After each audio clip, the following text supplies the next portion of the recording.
Құрметті жиналысқа қатысушылар, бүгін жиналып отырған себебіміз Қазақстан облысы Қатон-Қарағай ауданындағы Қазақстан Республикасы көлік министрлігі азаматтық авиация комитетінің қазагронавигация Шығыс Қазақстан облысы Қатон-Қарағай ауданының ұшу-қону жолағы бар әуежай жобасы ықтимал әсерлер туралы есептері бойынша әзірленген қоғамдық тыңдаулар ұйымдастырып отырмыз. Қоғамдық тыңдаулар Қазақстан Республикасы экология кодексінің 58 және 73 баптарына сәйкес, сондай-ақ қоғамдық тыңдауларды өткізу ережелеріне сәйкес өткізетін боламыз. Қоғамдық тыңдауларды өткізу жөніндегі хабарландыру 30 күні бұрын Шығыс Қазақстан облысының табиғи ресурстар және табиғат пайдалану реттеу басқармасы интернет порталында, экология порталында, бұқаралық құралдар арқылы, яғни ақпарат Қатон-Қарағай газеті мен Алтай телеарнасында жарияланған хабарландыру арқылы халыққа жеткізілді. Хабарландыруларға Қарағай және Өрнек ауылдарының хабарландыру тақталарына берілген болатын. Осы уақытқа дейін ешқандай ескертулер мен ұсыныстар келіп түскен жоқ. Қоғамдық тыңдаулар экология кодексіне және қоғамдық тыңдаулар қағидасына сәйкес өткізіледі. Қоғамдық тыңдаулар қағидасына 25 тармаққа сәйкес экология жобаға мүлде қатысы жоқ ескертпелер мен ұсыныстар ескерілмейді.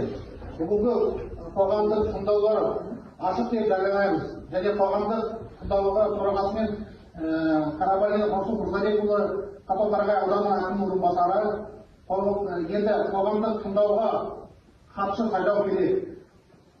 Хатшы ретінде Ақылбекова Гүлназ Семей азамат жобалау институтының өндірістік кооперативтің экология сайласа қарсылықтарыңыз бар ма, жоқ па?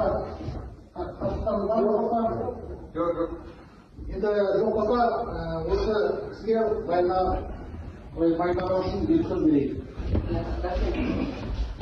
Саламатты құрметті жиналысқа қатысушылар, бүгін жиналып отырған себебіміз Шығыс Қазақстан облысы Қатон-Қарағай ауданындағы Қазақстан Республикасы көлік министрлігі азаматтық авиация комитетінің қазаэронавигация Шығыс Қазақстан облысы Қатон-Қарағай ауданындағы ұшу-қону жолағы бар әуежай жобасына ықтимал әсерлер туралы есептері бойынша әзірленген қоғамдық тыңдаулар ұйымдастырып отырмыз. Қоғамдық тыңдаулар Қазақстан Республикасының экологиялық кодексінің 58 және 73 баптарына сәйкес, сондай-ақ қоғамдық тыңдауларды өткізу ережелеріне сәйкес өткізетін боламыз. Қоғамдық тыңдауларды өткізу жөніндегі хабарландыру 30 күн бұрын Шығыс Қазақстан облысының табиғи ресурстар және табиғатты пайдалануды реттеу басқармасының мемлекеттік мекемесінің интернет порталында, экологиялық порталда, НДБ Экология ГОВ.кз порталында, бұқаралық құралдар арқылы және жергілікті әкімшілік хабарландыру тақталарында берілген болатын. Бүгінгі тыңдауда қоғамдық тыңдаулардың өткізу қағидасының 23 тармағына сәйкес қоршаған ортаға қорғау бөліміне қатысы жоқ мәселелер ескерілмейді. Қазақстан Республикасы көлік министрлігі азаматтық авиация комитетінің қазаэронавигация Шығыс Қазақстан облысы Қатон-Қарағай ауданының ұшу-қону жолағы бар әуежай жобасына ықтимал әсерлер туралы есептері, қоршаған ортаны қорғау эмиссиялар нормативтері жобасы, қалдықтарды басқару бағдарламасы, өндірістік экологиялық бақылау басқармасы және қоршаған ортаны қорғау жөніндегі іс-шаралар жоспарлары әзірленген болатын. Қоршаған ортаны қорғау бөліміне қатысты бөлімде атмосфералық ауаға, жер үсті, жер асты, су қорларына, жер қойнауы мен топырақ қабатына, әлеуметтік экономикалық ортаға тигізетін әсерлер қарастырылған. Әуежай осы әкімшілік жағынан Шығыс Қазақстан облысы Қатон-Қарағай ауданында Балқарағай ауылының батысына қарай 4 км жерде, Қатон-Қарағайдан 20 км және Большин-Наринский ауылынан 5 км жерде орналасқан болатын. Біздің презентациямызда орналасқан мекен-жайы, карта схемасы барлығы көрсетілген. Қоршаған осы әуежай құрылысына бөлінген алаң Қатон-Қарағай ауданында 266,4 гектарды құрайды. Басты мақсаты мен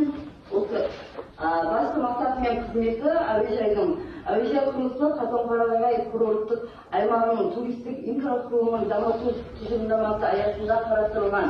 Әуежай ішкі рейстерге қызмет көрсетуге, Өскемен, Алматы, Астана бағыттарына қызмет көрсетуге арналған.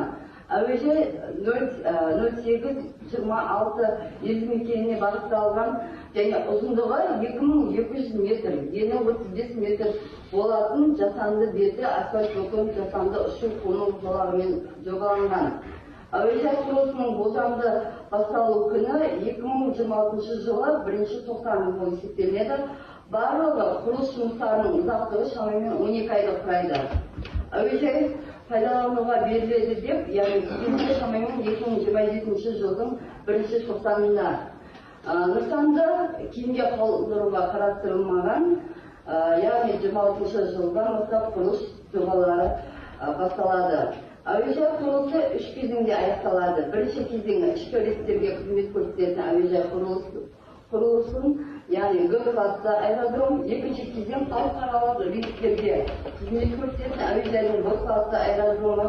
Үшінші кезеңі қазаэронавигация бақылау өткізу пункті ғимаратының құрылысы, мұнарасы құрылысы. Осы құрылыс монтаждау жұмыстары кезінде, яғни әуежайды салу кезінде атмосфералық ауаға топырақты қазу және толтыру, байланысты жұмыстар кезінде шаңды материалдарды құю кезінде, дәнекерлеу, сұрылау, гидрооқшаулау жұмыстары кезінде, сондай-ақ осы құрылыс процесінің қолданылатын құрылыс машиналарымен жабдықталатын ластаушы шаңдар, яғни заттар түседі. Осы құрылыс монтаж жұмыстары кезінде атмосфералық ауаға әсері негізгі ластаушы көздері битум қазандығы, ішкі жану қозғалтқышы бар жылжымалы компрессор, жылжымалы электр станциясы, дизельді қозғалтқышы бар жылжымалы дәнекерлеу аппараттары, құрылыс алаңы, шаңды материалдарды құю кезіндегі шығарындыларды есептеу, дәнекерлеу жұмыстары кезіндегі шығарындылар, газ оттығы, кескіндеме жұмыстарының шығарындылары, ұнтақтау, тас кесу, ою жұмыстары кезінде пайда болатын ластаушы заттардың атмосфераға шығарындыларын есептеу, асфальт төсеу, құрылыс қалдықтарын тиеу кезіндегі шығарындыларды есептеу, құрылыс техникасы мен көліктерді шығаратын шығарындылар. Яғни осы біздегі ластаушы көздерден шығатын жылдық шығарындылығы құрылысы кезінде жылына 182,069 тоннаны құрайды. Әуежайда жұмыс істеу кезінде атмосфералық ауаға негізгі ластаушы көздер шығады. Яғни бұл жерде көмірмен жұмыс істейтін ыстық су қазандықтары, жөндеу цехының желдеткіш қондырғысы, механикалық бөлім, дәнекерлеу бөлімі, авиациялық керосин цистерналарының тыныс алу клапандары, жанармай құю станцияларының цистерналарының тыныс алу клапандары, жанармай құю станцияларының диспенсерлері, өрт сөндіру станциясының желдеткіш қондырғысы, гаражды желдету қондырғысы, көмір қоймасы, көмір су посты, көмірді толтыру, күл мен шартты контейнерге төгу. Осы әуежайдың жұмыс істеу кезіндегі атмосфералық ауаға негізгі ластаушы көздердің шығарындылары жұмыс істеу кезінде жылына 109,994 тоннаны құрайды. Су қабатына әсері. Осы Қатон-Қарағай ауданы бойынша аудан ресурстарына, яғни су алқаптарына өте бай болып келеді. Ең ірі өзендері Бұқтырма және Нарық таулары бар Ертіс. Ертісте Бұқтырма су қоймасы орналасқан. Тау өзендерінде сарқырамалар бар. Ең үлкені Көккөл, биіктігі шамамен 80 метр құрайды. Су қабатына әсері су қорғау аймағы мен белдеуінен тыс жерде орналасқан. Сондықтан су қабатына әсері кері әсері тигізбейді. Әуежайдың жұмыс істеу кезінде қалдықтар пайда болады. Яғни құрылыс жұмыстары кезінде қалдықтардың алты түрі пайда болады. Бұл жерде бірінші темір және болат қалдықтары 50 мың тоннаны құрайды. Яғни құрылыс монтаждау жұмыстары кезінде пайда болады қалдықтар. Екінші аралас құрылыс қалдықтары 1 мың тоннаны құрайды. Яғни бұл құрылыс монтаждау жұмыстары кезінде пайда болады. Құрамында органикалық еріткіштер немесе басқа да қауіпті заттар бар, бояулар мен лак материалдарының қалдықтары. Бұл жерде 5,250 тоннаны құрайды. Яғни бұл металдарды бояу, лактеу арқылы кейде пайда болатын қалдықтардың түрлері. Дәнекерлеу қалдықтары қалдықтары жылына бұл 2,4 тоннаны құрайды. Дәнекерлеу жұмыстары кезінде пайда болады. Яғни электрод түсіктерінің қалдықтарын шығады. Сүрту шүберектері 3,175 тоннаны құрайды. Яғни бұл жерде сүртетін материалдар, механизмдерді, бөлшектерді машиналарды сүрту арқылы шүберектердің қалдықтары шығады. Және тұрмыстық қалдықтары 37,500 тоннаны құрайды. Бұл тұрмыстық қалдықтар, яғни сүзілетін қалдықтар болып табылады. Қатты тұрмыстық қалдықтары, шүберектер, дәнекерлеу қалдықтары барлығы арнайы мамандандырылған үймен келісімшарт арқылы тасымалданады, яғни арнайы контейнерлерде сақталынады. Учаскеде автокөліктердің қалдықтары, яғни шиналы сүзгілер пайдаланылған жанар-жағармайлар сүзілмейді, өйткені барлық жөндеу жұмыстары осы станцияда жүргізіледі. Әуежайдың пайдалану кезінде қалдықтардың 15 түрі пайда болады. Бірінші ол қазандықтың күл және шымат қалдықтары шамамен 529,968 тоннаны құрайды. Құрамында сынап бар шамдар, яғни 150 тоннаны жылына құрайды. Қатты тұрмыстық қалдықтар 3,000 тоннаны құрайды. Электронды сынықтар шамамен 10,000 тоннаны құрайды. Тазалықтау системалары мұнай шламы шамамен 1,5 тоннаны құрайды. Пайдаланылған шиналар шамамен 2 тоннаны құрайды. Темір және болат қалдықтары 10 тоннаны құрайды. Мұнай қалдықтары жылына 2 тонна. Бояу және лак контейнерлерге жылына шамамен 2 тоннаны құрайды. Дәнекерлеу электродтары 2 тоннаны құрайды. Май сүзгілері жылына 6 тоннаны құрайды. Тазарту постарының мұнай шламы шамамен 2 тоннаны.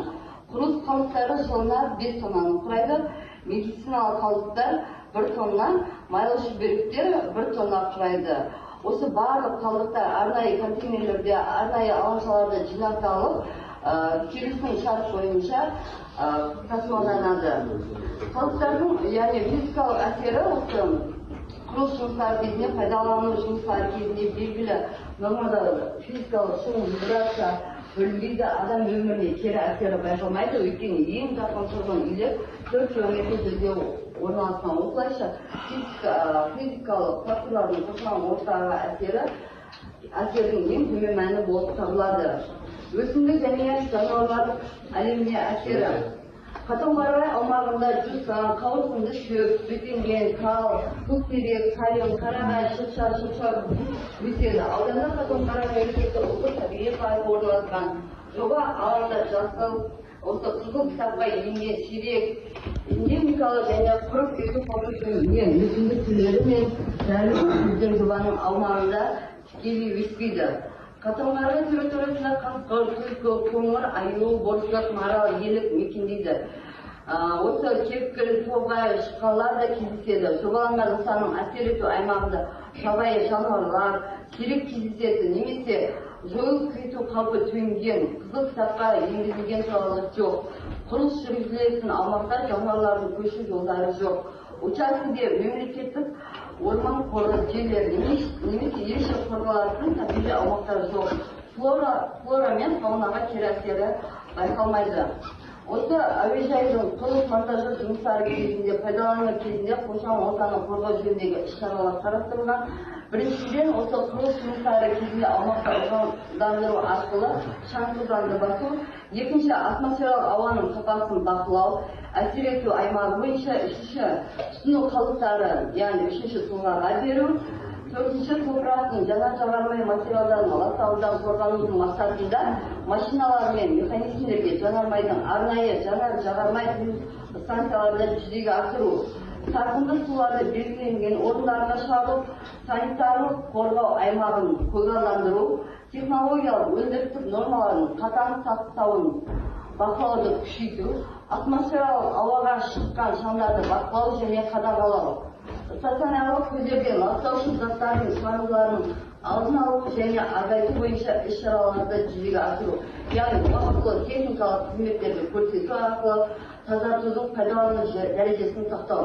Аумақты абаттандыру, яғни жасыл желекті ұлғайту, кәсіпорын аумағына ағаш бөліп тұрғызу. Экологиялық зерттеу фонын анықтау, қоршаған ортаға жағдайларын қоршаған орта сәйкескендіру мүмкін теріс әсер ету индустриялық бойынша іс-шаралар, экожүйелер және даму бағдарламалары мен жоспарларға арналған іс-шараларды ластауды азайтуға асыру. Қорытындылай келе бүгінгі Қазақстан Республикасы Көлік Министрлігі Азаматтық авиация комитетінің КАЗ аэронавигация Шығыс Қазақстан облысы Қатон-Сарай ауданында ұшып-қону жолағы бар әуежай жобасына ықтимал әсері туралы есеп беру жобасының жұмыс кезінде атмосфералық ауаға, жер үсті, жер асты топырақ қабатына, сондай-ақ құнарлы топырақ қабатына кері әсері байқалмайды. Осы бүгінгі біздің ықтимал әсерлер туралы есептер жобасы бойынша бізден Қазақстан Республикасының денсаулық сақтау министрлігі санитарлық эпидемиология бақылау департаментінің осы көліктегі санитарлық эпидемиология бақылау департаментінің 16 маусымдағы ескертулері келіп түскен. Осы ескертулері бойынша бізде жоба бойынша 13 ескертулер берілген. Бұл ескертулер бірінші жұмыс істеу кезеңінде суды тұтыну, су алу объектісінің орналасу орнын таңдау бойынша геологиялық және гидрогеологиялық деректер жоқ. Ауыз суға пайдаланатын судың санитарлық эпидемиология қауіпсіздік талаптарына сәйкестігі расталмаған. Осы 13 ескертулер берген, бірақ біз барлық осы ескертулердің бәріне жауап жазып, жер учаскесінің радиациялық қауіпсіздік талаптарына сәйкестігін растайтын деректер жоқ деген. Ал бұл жерде бізде жауап барлығы арнайы ұйым жобаланатын учаскеде ауадағы радиациялық фонды радиация деңгейін өлшеу және топырақтағы радонды зерттеу бойынша жүргізілген сынақтар бойынша радиациялық фонд гамма фон дозасының жылдамдығы қалыпты диапазонда екенін, радон мен оның ыдырау өнімдерінің құрамын өлшеу нормативтік құжаттарға сәйкес рұқсат етілген шектен аспайтыны анықталған. Зерттеу хаттамалары жоба құжаттамамен бірге беріледі. Объектінің пайдалану кезінде иондаушы сәулелердің көзі болып табылатын жабдықты пайдалану жоқ. Барлық сұрақтарға ескертулерге жауап бердік. Бүгінгі қоғамдық тыңдаудың баяндамасы бойынша сұрақтарыңыз, ұсыныстарыңыз болса. Тыңдаймыз. Сұрақтарыңыз бар ма? Осы жоба бойынша, экология бойынша ең жақын ауыл 4 километр дедіңіз ба? Иә. Мен немесе 1200 ғой. Оғай 4 километр болды. Көрдік ауылы. Сіз Белқарағайда тұрмайсыз ба? Белқарағайда ауылы. Белқарағайда ауылы. Бізде ауыл ғой, бізде елміз. Бізде үйде тұрамыз. Ол жоба бойынша барлығы өздері есептеп өлшеп жазылғанда Белқарағай ауылы батысқа қарай 4 километр деген. А Қатон-Қарағайдан 20 километр жерде деп жазылған. Ең жақын үй 4 километр дедіңіз ба? Мен әлде қат оқыдым ба? Белқарағай ауылы. 4 километр. Қатысы жоқ, е? Жоқ. Неге? Орын тең қатысы жоқ, орын қатысы бол керек. Өрнек елді мекенінде қосып жіберемін, иә. Өрнек елді мекені. Қанша мында екі жылда? Мен үйреше мен кілометрияны қай жолмен жүрсем 1200. Айналғанда 1200 шақырым. 300 болады. Кешіріңіз, сіздің сұрағыңыз мына енді 1200 болғандықтан әсері қандай деп айтқыңыз келеді? Жоқ, ана несіне жазылғанда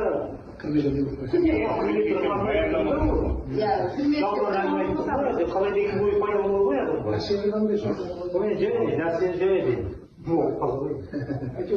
Некенің әсерін бәріне кетсеңіз қандай болады? Барлығын түсіндіріп айтып бердік қой, зиянды әсері жоқ, шекті нормаға сәйкес барлығы. Қоршаған ортаға зиянды әсері жоқ, өйткені кәдімгі бізде санитарлы эпидемиологиялық қорытынды бойынша 1000 километр жерде орналасу қажет. Ол ешқандай зиянды әсері жоқ. Қазір салып жатқандарыңыз, иә? Иә. Ертең ұшақ ұшып келген жағдайда сол кезде қандай зиянды әсері? Оған зиянды әсері болмайды. Кез келген ұшақ ұшып келіп қонуға келген кезде ода қосымша жанар жағармай болады артымен. Солай ма? Ол келіп қонарда ол жанар жағармайды төгу керек. Ұшақ авария болғанда жанып өртеп жүрсін. Сонда оны қайда төгеді? Төгілмейді, төгілген жағдайда арнайы контейнерлерге сақталады. Ол 3 километрге төгілді, қалай контейнерге салады? Астына ұстайды ғой. қалай ұстады? Сол асқармаз айтып Төгілмейді ма ағай? асқармаз келесінде бұл артық денеге үші төгіліп Жоқ. болғанда сол жанармайды жағу үшін рет айдалып барып бітіп барып қонды ғой. Сондай жағдайда қалар болды.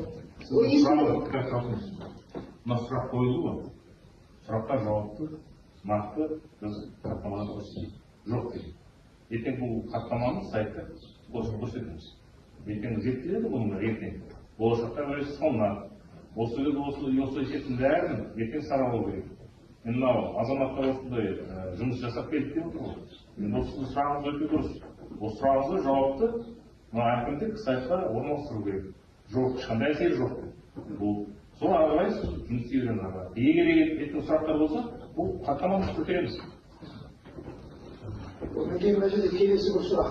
Ол жаңағы экология несілері жақсы ғой.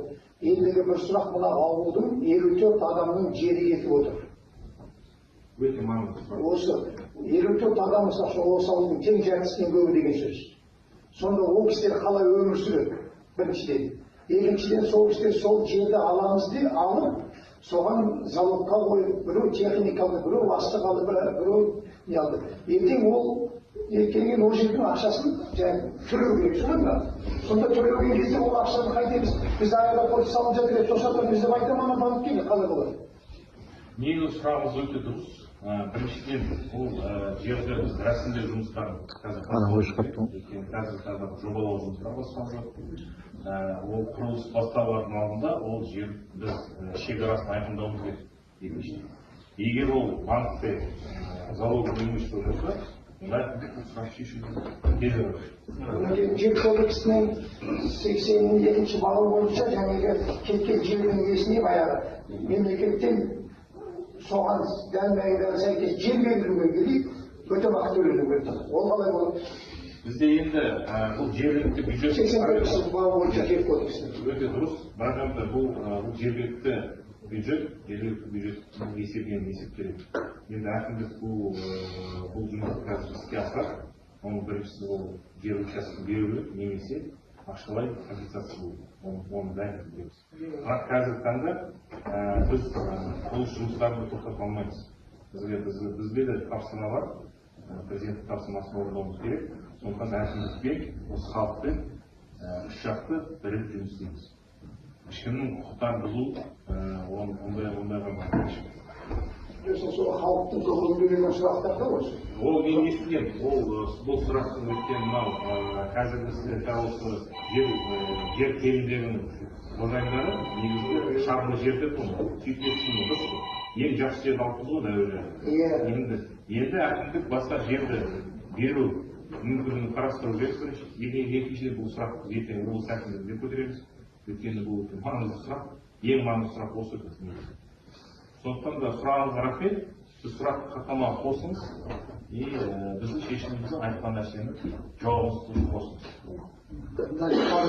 Жиналыстан мен жеке қабылдаймын. Кездесе қаласа біз жер мәселесі бойынша сұрақтарымыз болса, мен қазір осы иелері бар ғой, жердің иелері. Жақсы. Соны жиналыстан мен жеке қабылдаймын. Қазір экология бойынша сұрақтарыңыз бар ма?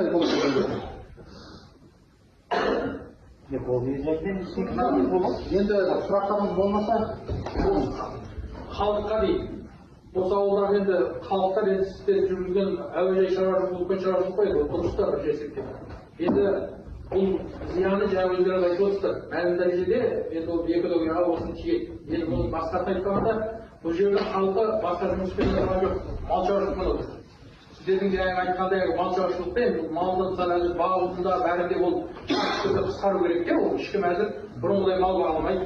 Сол үшін бұл халыққа сіздерден қалай жақсылап көмектеріңіз бар. Мысалы әуежайдың енді кірісін білмейміз, енді кімнен кіреді, қалай кіреді, мемлекеттікі ма, ол жекенікі ма кіріс. Сол үшін мына әуежайдың жаңағы бірлеген пайызынан ауылға халыққа мысалы енді бір көтерме ретінде жаңағы малды енді бәрін баға алмайды ғой, шыны керек мына жақта ұшақ ұшып жатса, мына жақта халық транспортшы ешкім істедім, енді бізде басқа қабілетіміз жоқ, басқа оқыған біліміміз жоқ былай айтқанда. Басқа немесе айтпақшы сол жұмысқа тұрмыз. Сол жаңағы бір жанында отырмыз да. Енді сол малды бұл жалпы бұл жерде мысалы мемлекеттерде осындай шұғыл бір бұйрықтар президенттен келеді ғой. Бірақ сол районға келген үшін сол жердің халқына жылдық соның кірісінен мысалы пайызына халыққа шығарып береді. Біз баяғыда Қытайда болған бір жан санына осындай ауылды мысалы туризммен айырқотпен алған үшін сол жердің мысалы өрлеу осы екі ауыл ғой негізі қазір мал шаруашылығын шұғылданып қысалып отырған осы ауыл маңайда біраз фермалар бар. Осылар негізінен қысалып отырған ауыл. Осыларға мысалы жаңағы кірісті бірдеңе пайызына береді. Сол кезде енді біз бір білгенімізде бір жан санына жылына миллионға тақау ақша береді бір жан санына, бір адамға. Бірақ сол үшін біз шартты түрде малымызды бұл жерге әкелмейміз. Кішкене саяхат азайтуға болады мысалы қыста. Сондай жағынан біздің енді жалпы бұл халықтың қазіргі жан бағыш күнкөрісі осы жерде замана ғой. Оған жеке меншік компания салса төлейді, үкімет салса төлемейді. Үкімет енді наоборот өкімет төлеу керек қой. Үкімет деген Олар мемлекет бюджеттен салынып жатқан. сосын мен аға бұл жерде мынау үлкен жағынан айтып айтқанда мына біздің халықта да бір шама обал. Енді соншама қыс ұзақ жер, соншама жерде тұрды. Шынын айтқанда әлгі Ақбілектің күшімен, Арнайдың күшімен ұстаған ата бабамыздың жерін осы халық қорғады. Шынын айтқанда біздің әскерлер, нелерге енді оны қорғай алмайды. Ашық айтқанда қай мемлекет болсын екі жағымызда екі алып қойып отыр мысалы. Олардың әскерімен біз одан қорғаныс ала алмаймыз. Халықтың болмаса. Осы алған халықтың осыншама еңбектері бар. Мысалы мен өз басым айтайын. Бізге Шымкенттен бір баланы алып келіп айына 1 миллион төлесе, осы жерде ешкім қорғанысқа әскерге тұрмайды. Осы бүткіл қорғаныста тұрған осыншама халықтың тұрғасын мысалы енді. Осының еңбек үшін маңдай терін енді дұрыстау бағалау керек деп ойлаймын да өзі болғанын. Оның сіздер билікте болғаннан кейін оның ар жағын өздеріңіз білесіздер. Бірақ оның бәрін бір алламен арудан жігітті ұрып біледі. Ол елін жерін сүйген жігіт болса, мына осыншама халық елін жерін сүйіп осы ақтар көкмызда өмір сүрді. Шын айтқанда бізде 2 ай ғана үйде от жақпаймыз, әлі шорт кимейміз, тәбішке кимейміз аяғымызға. Осыншама суық районда енді қызықты бір өмірдің махаббаты жердің несі болғаннан туып өскен жерде халық отырды қалды ғой. Осыншама бостандық, осынша жақсы жерді қоршап беріп, мысалы қазір мемлекетімізде күшіне жаралғанда да енді аяғынан айырылып тұрған мемлекет білесіздер, осының бәрі шын айтқанда халықтың күшімен қалған дүние ғой. Ең қалған дүние болғанда баяғыда не анау тойып не мынау тойып кететін жер. Сол үшін мына халықтың жағдайын дұрыстап ескеру керек. Бізде негізінен мал шаруашылықтан жүрді, бізде шын айтайын басқа кәсібіміз жоқ бұл жерде. Мен санасына кетейін, біздің жанымызда қазір мәслихат міндет атқарушы басшысы отыр, Самат Сәлешев. Негізінде мынау сұрағыңыз өте маңызды сұрақ. Бірақ енді негізінде әуежай салу барысында бізде 300-ге жуық жұмыс орындары ашылды. Ол бойынша біз кеше ғана облыс әкімдігінде жиналыс өткізілді, облыс әкімінің орынбасарымен. Онда негізінде мамандықтар, көп мамандықтарды мысалы 1 ай уақытысында азаматтарды тізімін алып, мына әуежайдың басшысына енгізіңіз. Негізіне келгенде осы ауылдың азаматтар жұмысқа кіріп жатса, ол әуежайға да жақсы. Өйткені шет басқа облыстан келген азаматтарға үй табу керек. Оның айлығы бар. Оған ары бері тасымалдайтын көлік керек. Сондықтан да осы Қатон-Қарағай, Бел-Қарағай, Өрнек ауылының азаматтарын, осы жерге жұмысқа қабілетті бар азаматтарды жұмысқа қабылдау мүмкіндігін шешу керек. Ең бастысы ол енді мал шаруашылығы болып, ол енді бар мал шаруашылығы. Бірақ мынау қазіргі таңда енді мынау әуежай саламыз деп, бұл негізіне келгенде қызмет көрсету саласын көтереміз, ол туризмді көтереміз. Айналып келгенде бізде қазіргі таңда өкінішке орай мынау осы Қазақстанның бүкіл түкпірінен келген азаматтар теледидардан көре аламыз, Қатонның табиғатын, бірақ көбісі осы жерді көре алмайды. Енді бір 20-30% ғана келіп мәшинемен келетін шығар, бірақ енді 70-ге жуық пайыз келе ме халықтың? Өйткені бұл жерде жолың өзі ауыр, келу жолы. Сондықтан да бұл жерге әуежай ашылса, бұл жерде де кәсіпкерлікті дамиды ғой. Ожанды ұмытпаңыздар, ағайын. Сондықтан да мына тізімді беріңіздер әуежай. Осымен жұмыс істейік біз қазір. Енді екінші сұрақ, компенсация дейді ғой. Бұл сұрақ өте орынды сұрақ. Оны біз әкімдік, облыс әкімдік деңгейінде бұл жұмысты жалғастыруымыз керек. Біздің негізгі жолымыз 3 жақтап келісіп шешуіміз керек. Бұл жерде бірімізбен мынау дұрыс, анау дұрыс емес. егер бұл жерде әуежай салу керек болса, біз оны саламыз. Бірақ ешкімнің құқығын бұзып салмауымыз керек. Міндетіміз осы. Бәріміз бір ауыздан қолдап осы жұмысты жалғастырайық. Осылар шақырамын. Сұрақтарыңыз бар ма? Дерестер? Сұрақтар болмаса онда Қазақстан Республикасы Көлік Министрлігі Азаматтық авиация комитетінің қазагронавигация Шығыс Қазақстан облысы Қатон-Қарағай ауданының ұшу-қону жолағы бар әуежай жобасы ықтимал мәселелер туралы есеп беру жобасы бойынша қарсылық бар ма? Қарсылық жоқ, иә. Осымен жабайық. Қатысқаныңызға үшін рахмет.